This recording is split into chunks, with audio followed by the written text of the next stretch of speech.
Raymond. Raymond, what is going on? What are you doing? What does it look like? It looks like you're leaving. Are you? I have to. It looks like you've lost your mind. Stop. Please stop and talk to me. Dorothy, I've been done for a long time. Done talking? You haven't said anything to me in 3 weeks. Now you're packing a suitcase at 9 o'clock at night. Raymond, who is she? It's not what you think. Then what is it? Please. Then look me in the eye and tell me what it is about. You want the truth? Fine. I've been carrying this marriage for years, Dorothy. Years. And I'm tired. Raymond, I built every single business we have. I negotiated every major deal we made. I kept the books. I managed the staff. I raised our children. I did all that while you took the credit at every dinner and every chamber event. And you never let me forget it. That's the problem, Dorothy. Every room we enter, you have to be the smartest person there. You have to correct me. You have to. I corrected you because you were wrong. Because you couldn't just let me be the man. 50 years and you never stepped back to let me lead. Step back. You want me to step back? I want a woman who makes me feel like I matter. I gave you 50 years of my life, Raymond. 50 years. And I gave you a good life. A house. Security you didn't have to want for anything. I built that security with you. No, I built it. My name is on everything, Dorothy. My name. You ran some errands and kept the books. Don't rewrite history. You did not just say that to me. My lawyer will contact you Monday morning. The accounts, the properties, the businesses, they are in my name. That's just the way it is. You'll get something fair. There's a piece of land on Caldwell Road. It will be yours free and clear. A piece of land. 1 acre. It's something. More than many women get. More than a lot of... Raymond, after everything I have done, after everything I mean to this family, this is how you leave me. You think you know what I'm worth. You've always thought that. You don't. That's not true. I've always valued you. No, you valued what I could do for you. I have to go. I know. Take care. I will. Her name was Dorothy Mae Caldwell Hughes. The man who had just walked out of the door with a suitcase and 50 years of her hard work had done her a favor she didn't know she needed. He had finally revealed who he was. She had suspected it. Women who pay attention often sense things they are not yet ready to name.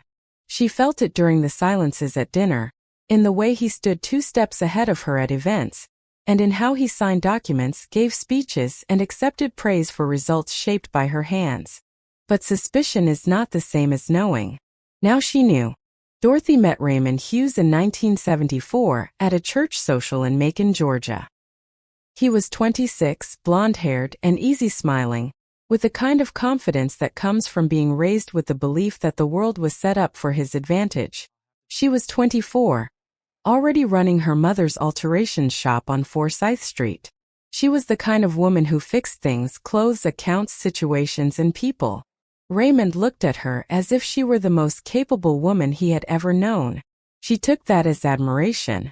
Now, 50 years later, sitting alone in the chair by the window, she understood it had really been an assessment. He saw her as someone who would do the work while he held the title. She said yes in April 1975. Her mother, Ida Mae Caldwell, cried at the wedding. Raymond's mother sent a card. The early years were manageable. Raymond worked in insurance. Dorothy expanded the alteration shop into a dry cleaning business that became the foundation for everything they would build. It was her vision, her hours, and her customer relationships, but the business account was in Raymond's name. He explained that banks offered better terms to men and it was just easier that way. Easier. That word did a lot of heavy lifting in their marriage. By 1985, they had 3 businesses. By 1995, they had a portfolio of properties across 3 counties. By 2005, Dorothy had renegotiated their largest commercial lease. She walked into a room filled with men who didn't expect her to understand the issues and proved them wrong. She saved them over $200,000. At the Chamber of Commerce dinner that year, Raymond accepted the applause. Dorothy sat beside him and smiled. She always smiled. She understood, without anyone telling her, that the smile was part of the deal. To correct Raymond too publicly, to take credit too clearly, or to be too obviously the engine of their success was to threaten something in him that he needed more than he needed the truth. She made that compromise for 50 years. She did it out of love or what she believed was love, Or maybe her belief had become so ingrained that it felt real. Leaving felt like tearing down the only home she had ever known, even if that home had been slowly leaning away from her for decades. She made that choice because she aged, first 40, then 50, 60, and finally 68. And each year, leaving seemed more impossible. Now he had left for her. Raymond's lawyer called on Monday morning as promised. Dorothy hired her own attorney, a woman recommended by her church, competent but not specialized. This was a mistake she would later realize, but she could not have known that in the early days. The discovery process took 3 months. It revealed new information that reshaped Dorothy's understanding of her life, like rearranging furniture in the dark. The dry cleaning business, her mother's shop, her expansion, her life's first work, had been transferred in 2019 into a holding company only registered in Raymond's name. This happened while Dorothy was recovering from hip surgery. She had signed documents Raymond called routine. She had trusted him. She was under anesthesia for 2 of those days and hadn't read anything carefully during the others. The investment portfolio was held in a trust with Raymond as the sole trustee. His accountant had suggested this years ago, and Dorothy hadn't objected because Raymond explained it well enough, and she believed him. 3 of their 4 properties were mortgaged. Raymond had systematically withdrawn equity through loans he took without her knowledge over the last 6 years. Dorothy hadn't known about these loans because she hadn't been involved with the accounts since 2017. Raymond said he restructured them for tax efficiency. The 4th property, the one on Caldwell Road that had her name on it, burned due to an electrical fire 18 months earlier. The insurance payout went into an account she could not access. Legally and structurally, at the end of 50 years of marriage and hard work, all that remained for Dorothy May Caldwell Hughes was 1 acre of land next to the burned property. Red Georgia clay. 1 oak tree. A fence line that nobody had maintained in years. Raymond hadn't stolen from her in any dramatic moment.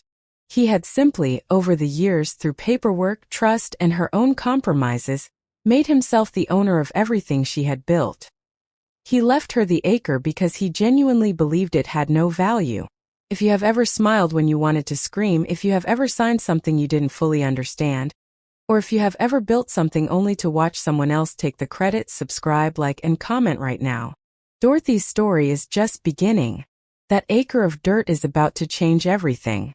Dorothy was 69 years old when she moved into a rented room in her daughter Loretta's house in Atlanta. She hadn't told her children everything. She gave them the basics, the divorce, the settlement, the finances, while watching their faces shift through shock, grief, and a carefully held rage they masked for her sake. John, her son, wanted to hire a different lawyer and appeal. Dorothy told him no. Not because she had given up, but because she was conserving energy. After 50 years of marriage, she learned that quick anger turns to ash. She had 1 acre of land and not much else. She wasn't going to waste what remained on a legal battle she was unlikely to win. Instead, she drove out to see the land. She had visited the Caldwell Road property only a few times over the years. It was always an afterthought, too small to develop, too ordinary to sell for much. Red clay soil. 1 oak tree. An old fence running along the northern edge. She stood there for a long time in the March cold. It looked unappealing. Flat in some spots and slightly elevated in others. The soil had the dark red-orange of Georgia clay that seemed worn out. Nothing grew there except brown grass and stubborn sweetgum saplings along the southern edge. She did not cry. She was past that. She thought about her mother, who started with less and made something. She reflected on what it meant that this was the result of 50 years. She considered Raymond, who was presumably living in their house, his house, and sleeping in her bed. Then she returned to Loretta's and started researching. Dorothy hadn't been idle in her marriage. She had simply been overlooked. She knew how to run businesses. She could read contracts. She could work the phone until she found the person who had the answer she needed. She began by having the land properly surveyed. It had never happened, neither formally nor according to modern standards. Raymond had always dismissed the idea when she brought it up. "It's just a field, Dorothy. Not worth the money." The surveyor arrived in April. He was a young man, methodical and quiet, and he walked the property twice before returning to where Dorothy was waiting with a thermos of coffee. "Surveyor, you have some interesting geology here." Dorothy looked at him. "The surveyor says the subsurface topography is unusual. The elevation change and the clay composition suggest a pattern I've seen before in counties east of here. Have you ever had this land checked for mineral content?" She had not. He provided the name of a geologist. She called him. The geologist visited in May, took core samples, and advised her to contact a mining consultant before talking to anyone else. Dorothy waited 3 days after that conversation. She reflected on what she had learned and thought about Raymond standing in their hallway, zipping his suitcase as if discarding something worthless. That land isn't worth anything. Never was. She considered that thought for 72 hours. Then she called the mining consultant. The consultant's name was Gerald Osei. He was Ghanaian American, based in Augusta, and had spent 30 years evaluating land in the southeastern United States for mineral extraction possibilities. He walked her acre 3 times. He examined the geologist's core samples. He compared the subsurface data against regional geological surveys that Dorothy would not have known to look for. Then he sat down across from her at Loretta's kitchen table and said in a calm tone, the way a man makes sure his words land correctly, "Gerald says, Mrs. Caldwell Hughes, this land sits directly above what seems to be a significant lithium-bearing spodumene deposit." Dorothy placed her hands on the table. Dorothy says, "Lithium." Gerald says, "Yes, ma'am. The kind that battery manufacturers and tech companies want. There has been a major regional survey for the last 2 years that includes your parcel. Based on the core samples and regional data, the deposit beneath your acre could be one of the largest identified in this county. I recommend you hire a mining attorney before speaking with anyone else, and I suggest you do it quickly. Once news about this survey gets out and people will start calling you." Gerald Osei was correct.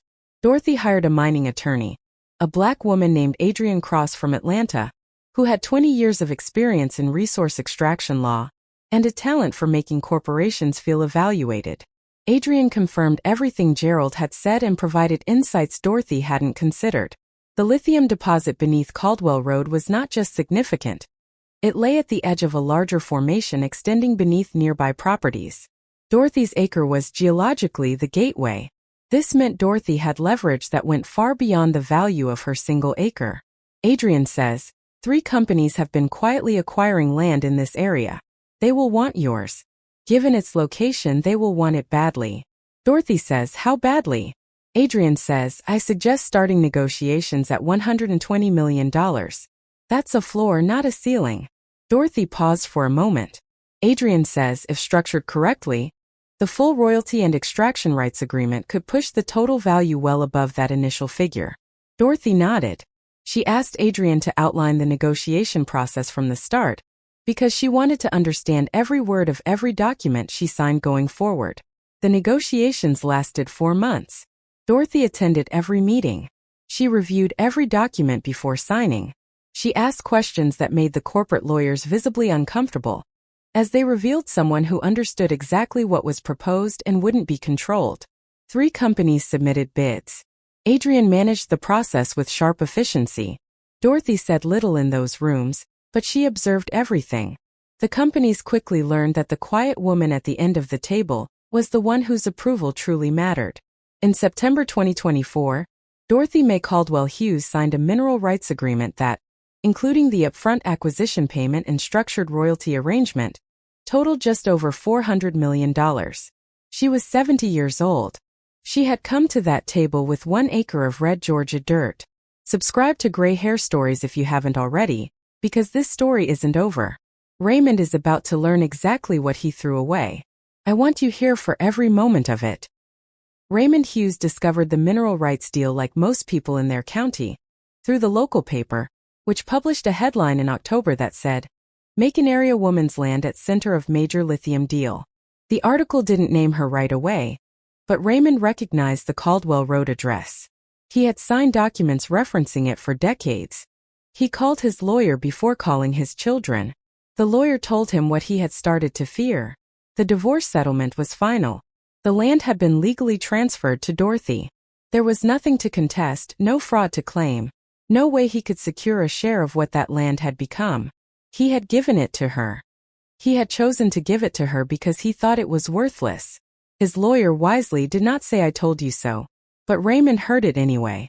What he hadn't expected, what he hadn't thought to consider after 50 years of not fully thinking about Dorothy, was that she had been paying attention to everything. She was familiar with every business they had built together. She knew which properties were mortgaged and the terms involved. She understood which of Raymond's decisions were wise, and which were made with the confidence of a man who had never had to face the consequences of error. Now, with money available in a way she had never experienced before, Dorothy moved carefully. She did not announce herself. She did not make speeches. She quietly began through properly organized entities, using Adrian Cross and a team of financial advisors, to do what she had always done: identify what was undervalued and recognize its worth. The dry cleaning business Raymond had moved to, his holding company, had seen better times. The current manager had been coasting for 2 years, and the client base had diminished. Raymond was too distracted by his new relationship. Yes, he had a new relationship with a woman 30 years younger, who had appeared with timing that told Dorothy everything she needed to know about when certain decisions were made, to pay attention. Dorothy made an offer to buy the business through an intermediary. Raymond's holding company, feeling cash flow pressure from the mortgages, accepted. She bought back her mother's business for significantly less than it was worth. Then she hired a competent manager and watched it stabilize within 6 months. The investment portfolio trust Raymond managed had been poorly handled. 2 of the 3 remaining properties had lost value. Rather than let them go to foreclosure, Raymond had quietly sought buyers. Motivated below market sales he hoped to finalize privately before too many people noticed. Dorothy was not among the people he had contacted, but one of the buyers he approached knew Loretta, and Loretta mentioned it to her mother. Dorothy purchased both properties at the depressed prices Raymond was asking. She did not introduce herself in the transaction. He found out when the title transfers were recorded. By spring 2025, Raymond Hughes had the following: a house on Whitmore Drive with a hefty mortgage he struggled to manage, a holding company with few assets, a girlfriend who had grown noticeably quiet about their future since the financial picture became clear, and the dawning realization that the woman he had left with 1 acre of dirt now owned most of what he had spent the last year trying to protect. He called Dorothy in April. She let it go to voicemail. He called again.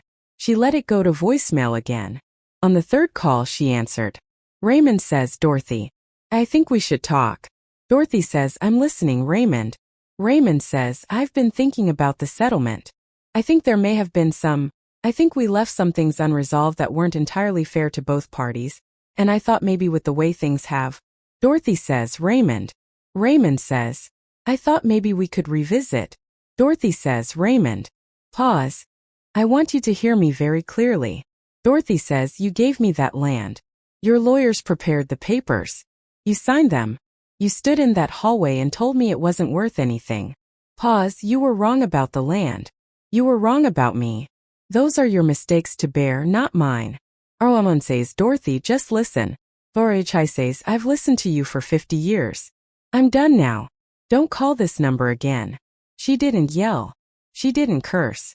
She didn't need to. The best response to someone who underestimated you isn't words. It's results. Dorothy didn't destroy Raymond. She simply stopped supporting him. Nature took care of the rest. If Dorothy just gave you your whole life back, like, subscribe, and share this video right now. We are 1 act away from the ending Raymond never expected. On the morning of her 71st birthday, Dorothy Mae Caldwell Hughes stood on the land that had changed her life. She visited it sometimes, not often, but on important days. The oak tree was still there. The Georgia clay remained the same dark red-orange. The drilling equipment had moved to the adjacent parcels, with the operation expanding outward from her original acre, just as Gerald Osei had predicted. She stood in her good shoes on the red dirt and thought about a 24-year-old woman in 1975, who had said yes to a man who valued her usefulness and called it love. She did not hate that young woman. She did not even feel pity for her. Over the last year, she learned something that she suspected the young woman always knew but never felt allowed to act on. The things people overlook are often the most valuable. The land no one wanted can sometimes be sitting on top of everything. The woman handed the worthless acre is sometimes the one holding the deed to the future. John and Loretta wanted to throw a party for her birthday. Dorothy agreed to a dinner. Just immediate family, no fuss.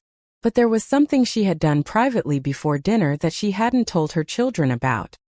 Through Adrian's office, Dorothy founded the Caldwell Foundation, named for her mother, Ida Mae Caldwell, who started with an alteration shop and stitched together a future. The foundation was funded by $50 million from Dorothy's settlement. It focused on three things: legal support for women navigating asset protection and divorce, financial literacy programs for Black women in the Southeast, and preserving historically Black family landholdings threatened by development. She had not made an announcement. There would be a press release at some point. Adrian thought the timing should be strategic. But Dorothy wanted to know it existed before she told anyone. She wanted to feel the weight of it privately first. This is what it was: 50 years of labor, finally aimed in a direction she had chosen herself. Her mother's shop, multiplied by justice and time. It was the answer to every woman who had ever signed a document she didn't fully understand, and every woman who had been handed an acre and told it was worthless. Raymond Hughes listed the house on Whitmore Drive in June of 2025. The relationship with the younger woman had ended in March. The mortgage was not sustainable with his current income. He was 77 years old and selling off assets. Dorothy did not buy the house. She didn't want it. She had no use for it and no desire to own anything that required her to think about Raymond Hughes any more than she already had. She let it sell to strangers at a modest price in a slow market. She did not attend the closing. On the day of that closing, she was in Accra, Ghana, at a conference on African mineral development and sustainable extraction, speaking on a panel about community benefit frameworks in lithium mining. She had been invited because of the unusual structure of her mineral rights agreement, which included provisions for regional employment and environmental cleanup that the industry was starting to notice. She sat on that panel in a cream-colored suit, silver locks pinned elegantly, and answered questions with the precision and calm of a woman who had learned, over 7 decades, exactly how much she knew. A journalist from a business publication asked her afterward if she had any advice for other women starting over later in life. Dorothy thought about it for a moment. Then she said, "Pay attention to what people dismiss, including yourself. Especially yourself." Dorothy Mae Caldwell Hughes walked into that divorce with 1 acre of dirt, and walked out of the other side of her life as a woman who built something that will outlast every person who ever underestimated her. Raymond didn't lose to a lucky woman. He lost to a woman he never bothered to truly see. The real tragedy is that she was there the whole time, right in front of him, for 50 years. If Dorothy's story moved you, if it reminded you of someone, if it gave you something you needed today, share this video. Subscribe to Gray Hair Stories. And leave me one word in the comments that describes how Dorothy makes you feel. I'll see you in the next one.